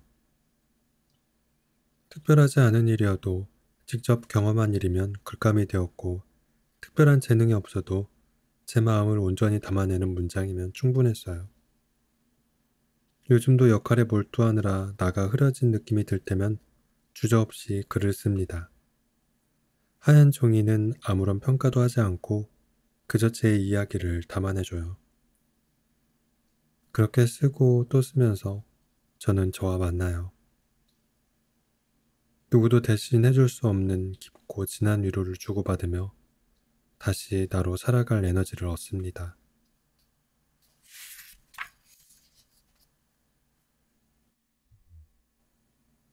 종이 밖을 뛰쳐나온 글쓰기. 글쓰기가 언제부터 제 삶에 들어왔는지 기억을 더듬어 보았습니다. 한글을 떼고 의무적으로 써야 했던 일기 쓰기 외에 내 손으로 직접 써야겠다고 마음먹은 순간이 언제였는지를요. 가장 원초적인 기억을 더듬어 보니 거기엔 선생님의 눈을 피해 수업 시간에 친구에게 보내는 쪽지 한 장이 있었습니다. 공책 귀퉁이 한 켠을 찢어 연필로 꾹꾹 눌러 쓴 쪽지 한 장. 옆에서 누가 쓰지 말라고 뜯어 말려도 기필코 쓰고자 했던 강력한 동기. 이것이 제가 기억하는 가장 오래된 쓰고 싶은 욕구의 원형이었습니다. 그 때문일까요? 지금도 쓰고 싶다는 생각이 들면 종이를 먼저 펼칩니다.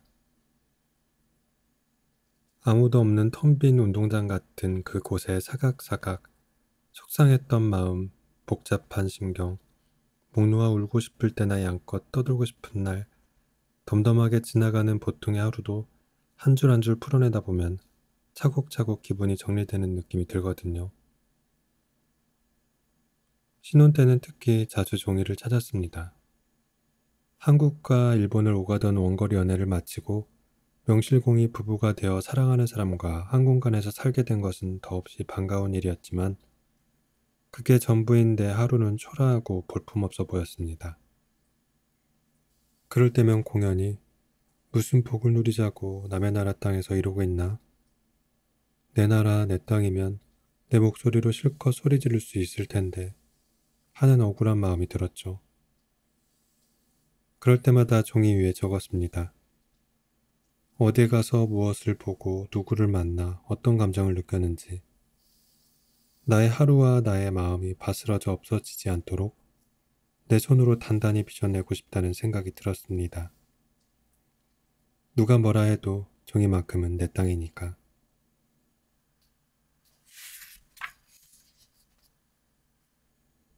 그래서만이라도 내 나라 말로 떠들어보자. 속이 후련해질 만큼 나라도 내 마음 보듬어 줄 수 있게 그런 심정으로요. 처음엔 글을 써도 여전히 답답했습니다. 내가 하고 싶은 말은 이게 아닌데 마음과 생각을 대변해줄 꼭 맞는 말을 찾지 못해 엉망으로 줄을 긋고 찢어버린 페이지도 있었어요. 소란스러운 감정을 탈탈 털어 꼭 맞는 단어를 입히고 어제 쓴 글에 오늘의 마음을 덮어쓰면서 점점 글은 나와 비슷한 꼴을 갖춰가기 시작했습니다. 그렇게 나는 글이 되고 글이 내가 되어주면서 글쓰기는 내가 나다워지는 일이 되었습니다. 쓰면 쓸수록 그 실체는 더욱 단단하고 정교해졌습니다. 그런데 이상한 일입니다. 그렇게 종이 위에 얌전히 누워있을 것만 같았던 글이 자꾸 종이 밖으로 뛰쳐나가려고 하는 게 아니겠어요? 부족한 글이라는 걸 알면서도 블로그에, SNS에, 작가들의 등용문이라는 브런치에 자꾸자꾸 올리고 싶어지고 그러다 보니 내 글만큼이나 다른 사람의 글에도 눈이 가고요. 마치 선생님의 눈을 피해 친한 친구에게 보내고 싶은 쪽지 같다고나 할까요?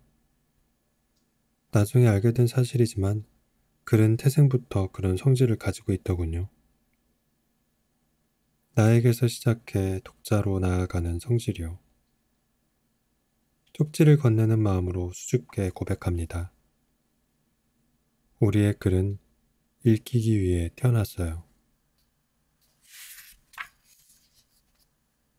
앞면과 뒷면이 같은 글쓰기.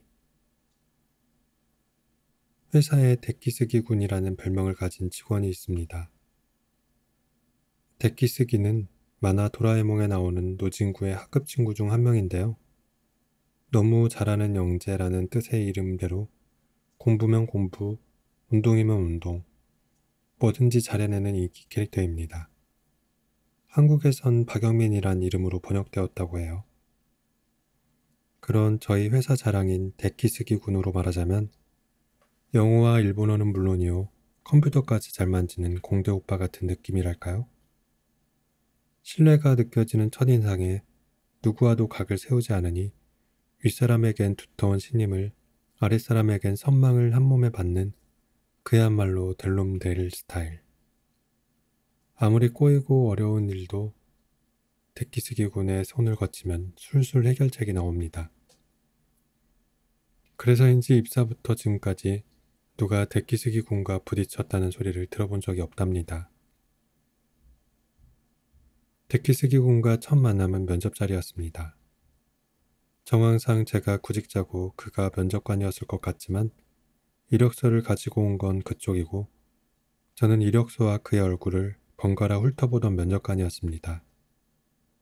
사실 메일로 이력서가 도착했던 날 그의 합격은 이미 정해져 있었습니다. 면접을 마치면 사장님까지 나와서 회식하려고 예약까지 잡아놓았으니까요. 그는 우리 회사가 원하는 최적의 인재였고 입사 8년 차인 지금도 그 기대를 저버리지 않고 있지만 면접을 봤던 순간만큼은 그래 어디 한번 해보자 하는 얼굴로 그와 마주 앉았습니다. 그때 제 나이 28, 그는 32, 벌써 9년 전 이야기네요. 지금도 그렇지만 그때 데키스케군의 눈에 비친 저는 얼마나 가관이었을까요? 생각만 해도 아찔해서 되도록 안 떠올리려 하지만 누군가 깜빡이도 켜지 않고 그날의 기억을 술자리의 안주로 올리기라도 하면 쥐구멍에라도 숨어 들어가 코를 박고 싶어집니다. 부디 그가 단기 기억 상실증에 걸려 그날을 기억하지 못하길. 짬이 날 때마다 기도를 올립니다. 불행 중 다행인 것은 그런 그와 지지고 볶으면서도 어찌어찌 9년을 지내고 있다는 겁니다. 사람과 각을 세우지 않는 그와 유일하게 얼굴을 붉히며 말싸움하던 상대도 저였고 오해와 불만의 시기도 있었지만 이제는 시원한 맥주 한 모금에 그땐 그랬지 하며 날려보낼 수 있는 쿨한 사이가 되었답니다. 그날도 어김없이 업무상 확인해야 할 일로 데키스기군과 통화를 하고 그만 끊으려고 하는 찰나 아 근데 정아씨 하고 급히 부른 소리가 들렸습니다. 네, 말씀하세요. 글 잘 보고 있어요. 네? 정아씨가 인스타랑 브런치에 올리는 글이요. 댓글이 많이 달렸던데. 네? 그걸 봤어요? 물론 서로의 SNS를 팔로우한 사이라 숨길 이유도 필요도 없었지만 데키스기 군이 내 글을 읽었다고 생각하니 얼굴이 화끈화끈, 가슴이 두근두근, 수학이 너머였지만 고개를 못 들 정도로 얼굴이 빨개졌습니다. 면접의 추억 이후로 이렇게 창피한 기분이 든 건 오랜만이었어요. 수화기를 든 손바닥은 땀샘이 터졌는지 연신 미끄러질 정도였으니까요. 그 후에 전화를 어떻게 끊었는지 기억이 잘 나지 않습니다. 내 글이 읽혔다는 창피함과 읽어준 것에 대한 고마움도 물론 있었지만 가장 컸던 건 왜 좋아요도 안 누르고 능글맞게 몰래 보는 거야 정말? 원망하는 마음이었습니다. 귀띔이라도 해줬으면 이렇게 놀라지 않았을 텐데. 9년 전 흑역사를 청산했다고 생각했는데 쓸데없는 안주거리가 또 하나 생겼다고 생각하니 일이 손이 잡히질 않더군요. 주섬주섬 정신을 챙기고 오른 퇴근길. 흔들리는 천철 안에서 곱씹고 또 곱씹었습니다. 그가 내 글을 봤다고 했을 때 뭐가 그렇게 창피했던 걸까? 없는 이야기를 지어 한 것도 아니고 그렇게 창피할 내용이라면 애초에 공개하지 말 것을.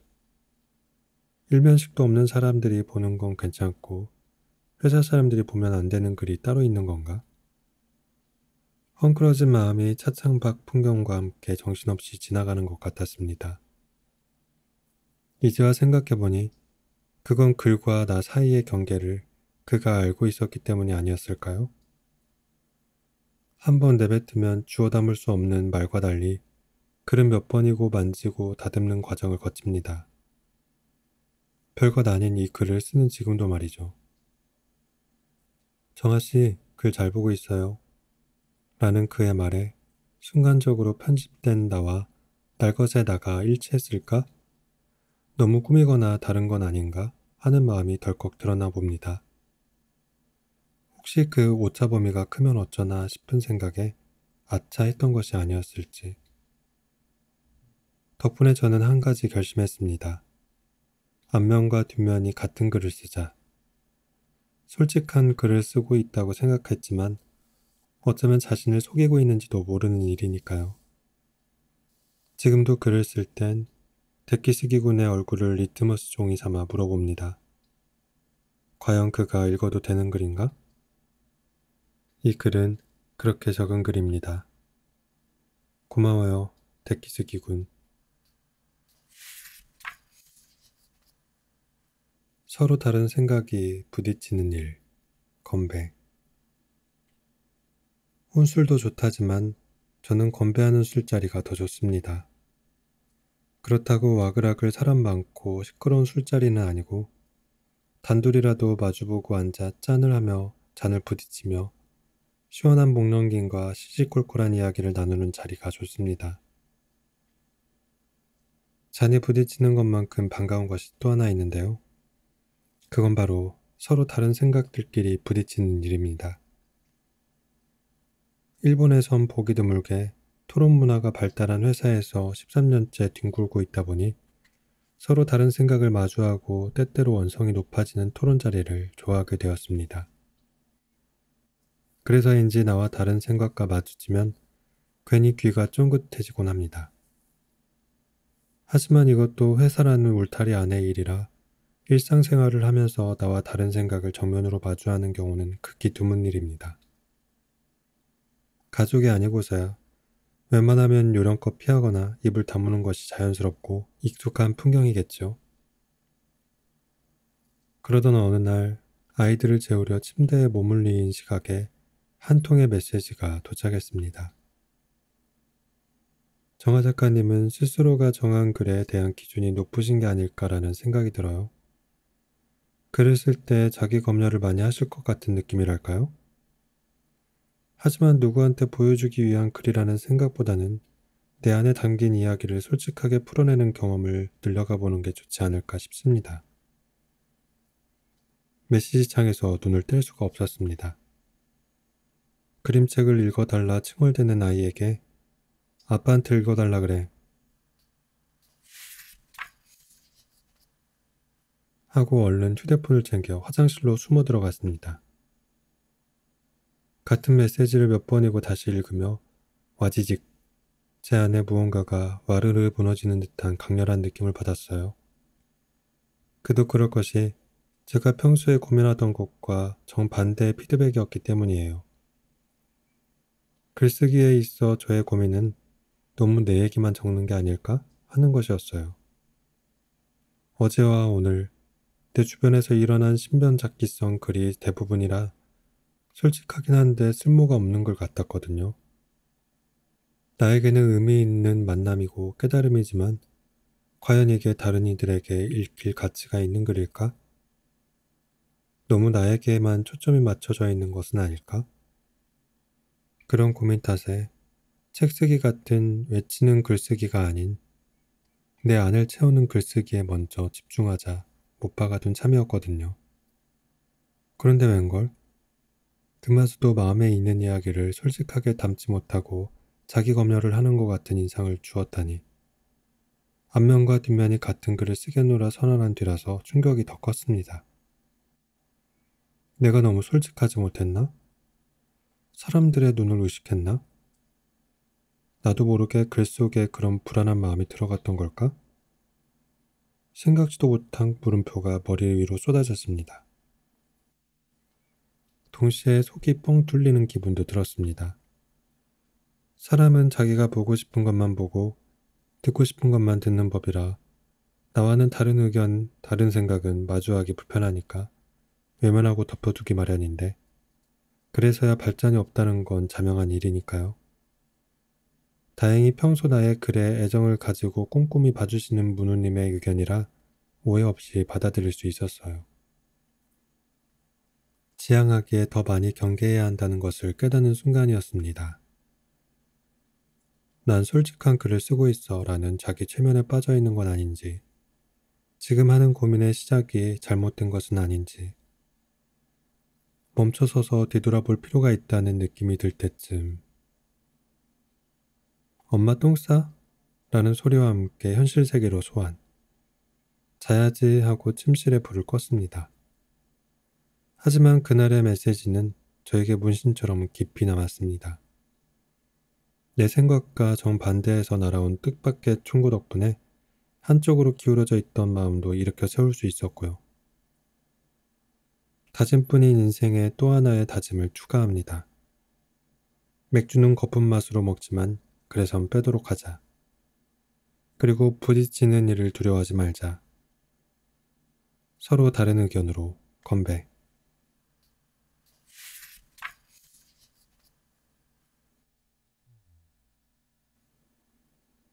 꾸준함의 결과.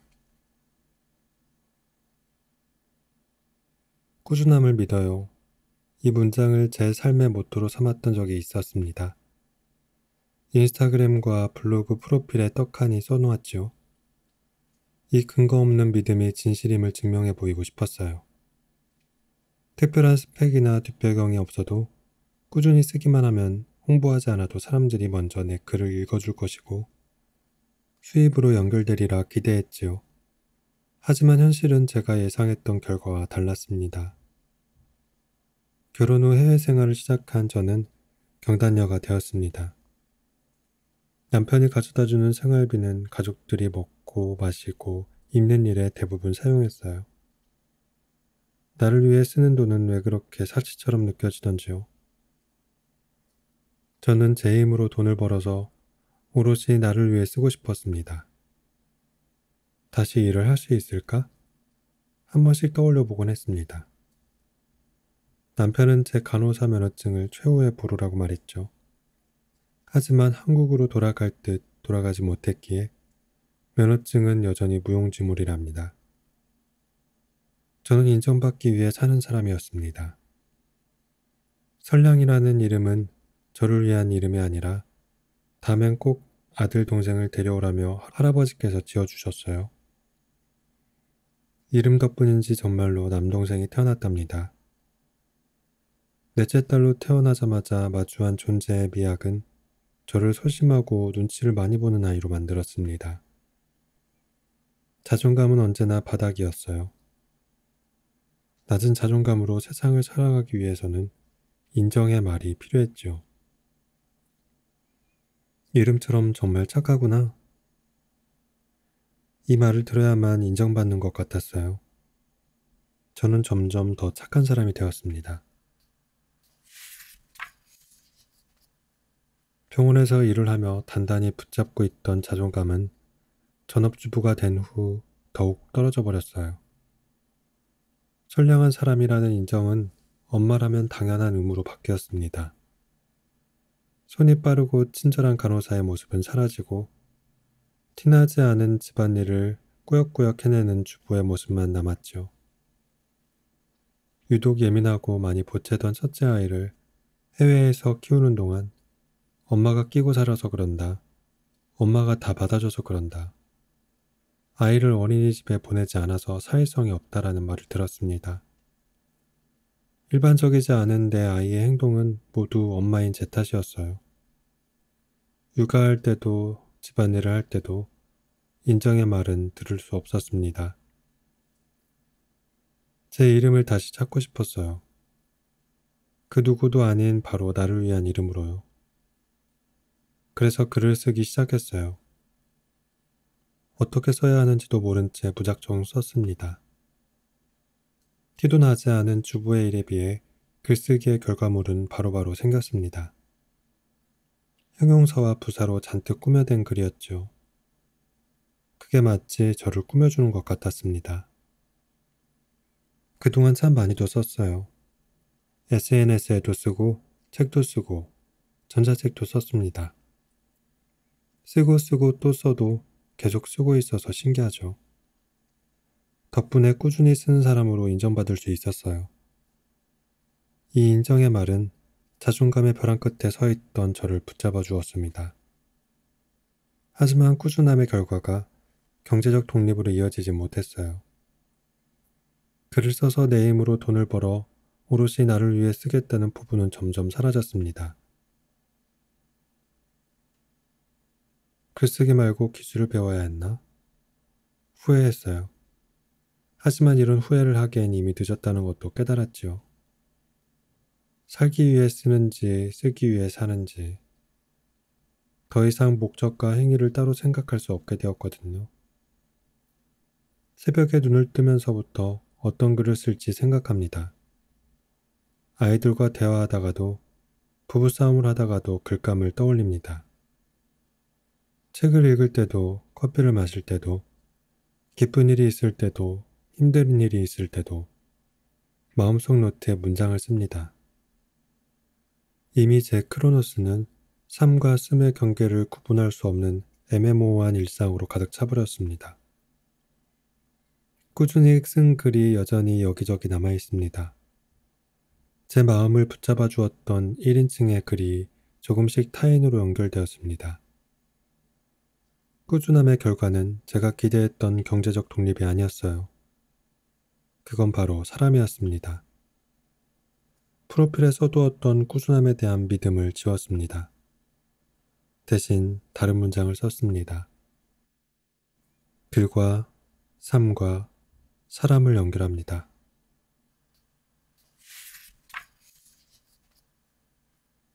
가족 앞에선 한없이 작아집니다. 이탈리아 비자 문제로 잠시 한국에 들어와 언니 집에서 지냈습니다. 이 기회에 온라인에서 만나 인연이 된 몇몇 사람들과 오프라인에서 만나기로 했습니다. 오미크론 변이 바이러스로 한창 시끄러울 때라서 사람들을 만나는 게 많이 조심스러웠어요. 하지만 지금이 아니면 언제 만날 수 있을지 알 수 없었기에 최대한 조심하며 약속을 잡았습니다. 고민하다 제가 쓴 책에 사인을 해서 주려고 책을 주문했어요. 내 책에 사인해서 선물하는 일은 언제나처럼 낯감지럽지만 작가란 그 간지러움을 이기고 자신의 이야기를 쓰는 일이니까요. 미리 주문해 두었던 책 10권이 드디어 도착했습니다. 약속 날까지 아직 며칠 남아 있었기에 차분히 사인한 뒤 포장을 하려고 방구석에 쌓아두었습니다. 그러고는 거실에서 언니, 형부와 함께 커피를 마시며 잡담하고 있었죠. 엄마, 여기 엄마 책에 있는데? 이거 우리 엄마가 쓴 책이에요.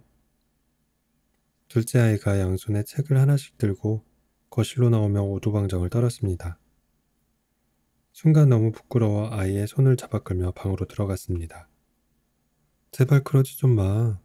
엄마가 주문한 거야. 엄마 물건에 왜 손을 대니? 아니 엄마, 책이 여기 있어서 그랬지. 그냥 좀 모른 척 좀 해주면 안 되겠어? 엄마 부끄럽게 왜 그래? 뭐가 부끄러워? 어? 그냥 부끄러워. 딸아이는 애매한 표정을 짓고는 밖으로 나갔습니다. 저는 제 책들을 가만히 쓰다듬었습니다. 남들에게는 내가 쓴 책이라고 사인까지 해주면서 정작 가족들 앞에서는 너무 부끄러워 말도 꺼내지 못하게 하는 심리는 도대체 뭘까요? 글을 쓰다 보면 어쩔 수 없이 가족의 이야기를 쓰게 됩니다. 매일 부대끼며 사는 가족의 이야기야말로 가장 공감받을 수 있는 글감이기 때문이죠. 특히 저처럼 특별한 직장 없이 전업주부로 살면서 글을 쓰는 사람은 글감에 한계가 있습니다. 좀 더 폭넓은 인간관계, 좀 더 다양한 에피소드를 쓰고 싶지만 생활 반경만큼만 글이 써집니다. 그렇다고 글감 때문에 새로운 직장에 취업할 수도 없고 다양한 곳을 직접 다니며 취재하고 싶지만 엄마와 아내라는 현실이 항상 발목을 잡네요. 10년 뒤엔 두 아이를 졸업시키고 남편은 결혼시켜서 저 혼자 헐헐 다니며 글을 쓰고 싶습니다. 첫 번째 책에는 제 두 아이의 이야기를 가득 썼습니다. 육아서라는 타이틀을 달고 세상에 내놓았기에 아이들의 지몬미 에피소드와 성장 과정을 필터링 없이 써야 했어요. 아이들은 그 책을 참 좋아합니다. 자신의 이야기를 책으로 읽었을 때 말로 형용할 수 없는 짜릿함을 느끼는 듯 했습니다. 두 번째 책에는 제 부모님에 대한 글이 많습니다. 넷째 딸로 태어나 어른들의 눈치를 많이 보고 인정받기 위해 순종하며 살았던 제 어린 시절을 꺼내놓았죠. 그 책이 나왔을 때 저는 엄마에게 미리 전화했어요. 엄마, 내가 이번에 엄마에 대한 글을 좀 썼는데 혹시나 엄마가 읽고 오해할까봐. 제 말에 엄마는 이렇게 대답했습니다. 그러제, 글 쓸라면 가족들 얘기도 쓰고 해야지. 엄마 걱정은 말어. 우리 딸 장하네. 그제서야 한시름 놓을 수 있었습니다. 세 번째 책에는 남편에 대한 글이 많습니다. 뉴델리에서 코로나가 가장 심했던 시기에 그 책을 만들었기 때문인데요. 당시 남편은 재택근무를 하고 있었어요. 아침에 출근하고 저녁에 퇴근하는 삶이 얼마나 아름다운지 그때 깨달았답니다.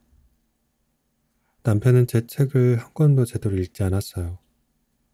읽었는데 모른 척 하는 건지 진짜 안 읽은 건지 모르겠지만 어쨌든 책에 대한 피드백은 전혀 없습니다. 이런 말은 하더군요. 뻥 좀 그만 쳐.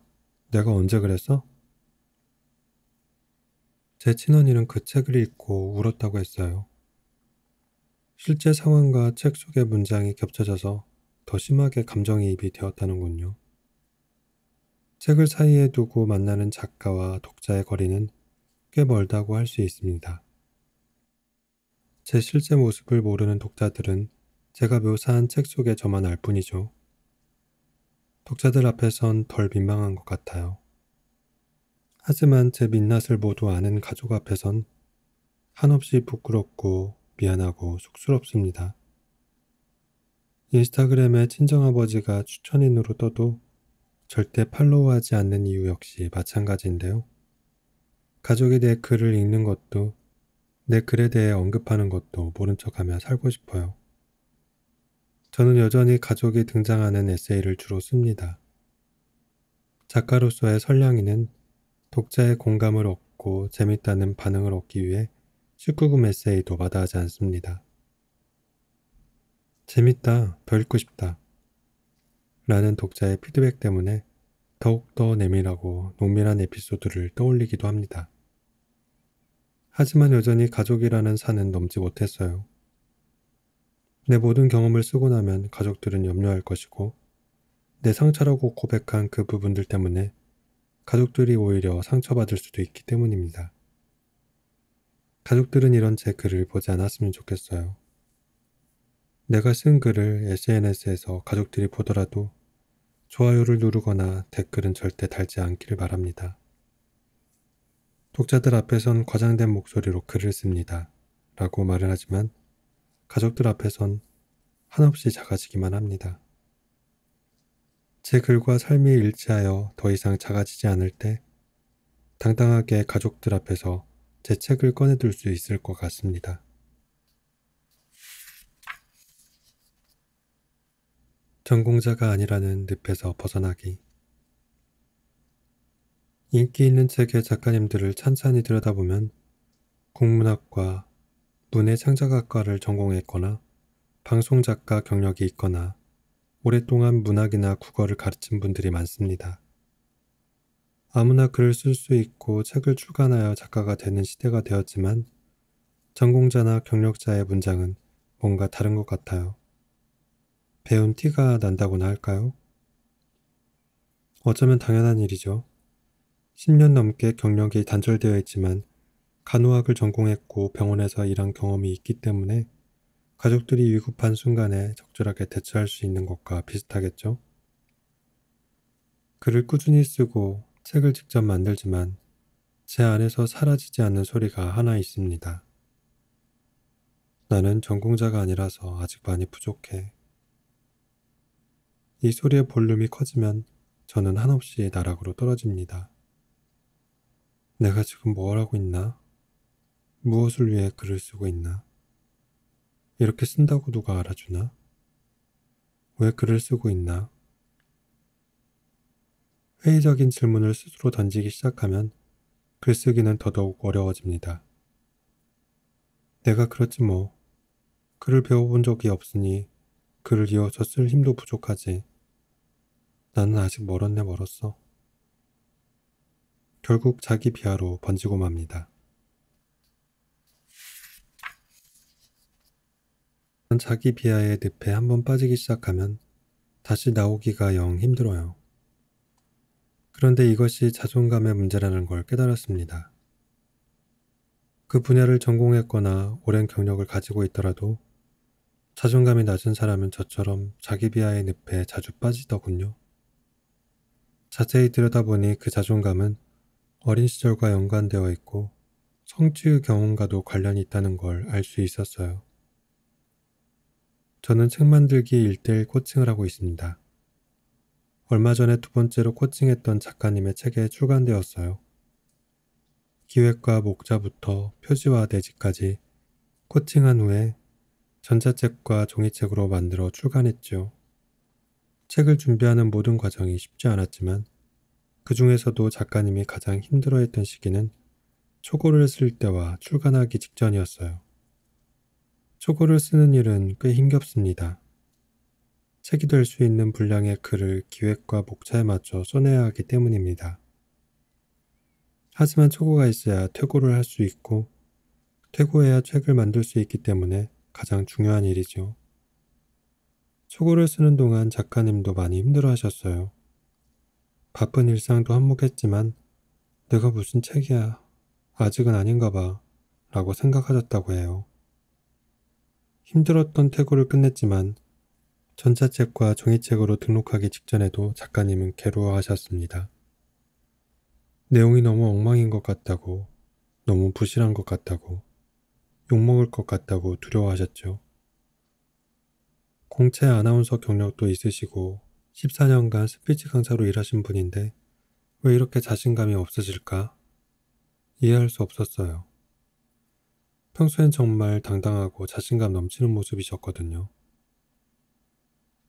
코치님도 자존감이 많이 낮으신가 봐요. 저랑 비슷하신 것 같아요. 네, 맞아요. 사실은 저 자존감 엄청 낮아요. 어렸을 때부터 지지를 많이 받지 못하고 컸거든요. 그런 작가님의 모습에 저를 투영했습니다. 내가 무슨 작가야. 누가 알아주지도 않는데. 라고 자신을 깎아내릴 때마다 저에게 밧줄을 던져주던 사람들이 있었어요. 작가님, 글 잘 보고 있어요. 저는 작가님의 글을 보며 힘을 얻어요.